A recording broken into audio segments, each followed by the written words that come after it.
Kajing peteng ke Arsenal ban peteng kajing job hak English Premier League kelab kuno hadian ke manajer kelala ban rem ya ke Arsenal halieng dalai lewe gol.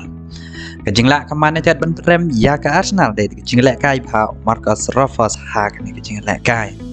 Arkul la thep daw Marcus Rashford hak ni ke ban riu ban nyaposan. Kat ba ke gol ke ban kong la thep daw Anthony hak ni ke belai pesan ya ke bol ke bala penbo hida Marcus Rashford. Kat ba ki Arkul bala thep pat daw Marcus Rashford la penbo daw Fernandes badu Christian Eriksen. Haba page ke Man United wala da ka sedang ni ke lumpung da Arteli ki namrem rege jing peteng ban job ya South League jing la kai bala dep kala kiu do kerdan ga besan na go biyo kadar point ki brutally jing la kai. Haba pai pat sha ke Arsenal ke jing sharem ha ka Man United kadang tam he tang shi point ya ke Man City.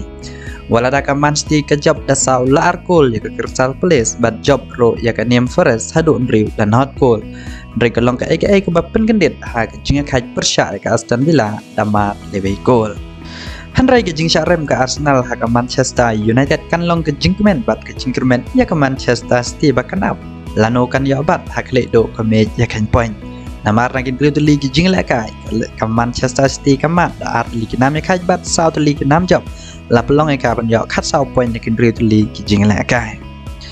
Ndakan ni jing job ke manajer kan konkret ban banyak kun hak lumpung yang ke Europa League Persya ke Real Sociedad ke tim baklain bor napo La Liga. Ke manajer ke dan jing kermen ban job ya ke Real Sociedad namarkan ya kun hak mat kinong kersan jongka ha Old Trafford. Kat ba ke Arsenal kan lech ha sipselan banyak kun Persya ya ke FC Zurich hak ke Pratering mentau benai. Ke manajer kan ya kun ya ke Real Sociedad ya ke Kendai Tering mentau benai.